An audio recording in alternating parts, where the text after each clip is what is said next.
সাইদ মিয়া এদিকে হো এদিকে হো। আসসালামু আলাইকুম সালাম ভাই, ভালো আছেন? কিরে মিয়া, এলাকা নাকি ইলেকশন করবা শুনলাম? জি ভাই, আপনাদের এলাকায় থাকি 10 বছর ধইরা। এলাকার মানুষ এবার প্রচুর পরিমাণে ধরছে, বুঝছেন? এবার আমাকে দিয়ে ইলেকশন করাবে।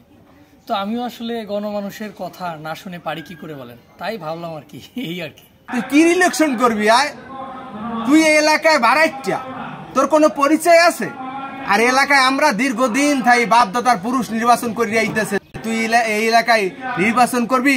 কোনো খবর নাই বেটা, তুই ইলেকশন করবি বেটা? তুই তো উমেন না বেটা এই এলাকার, তুই আবার ইলেকশন করতে আইসস?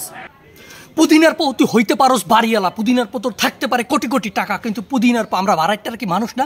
তোদের মতো কিছু জানোয়ার আছে যারা ভাড়াটিয়াদেরকে মানুষ বলে গণ্য করে না।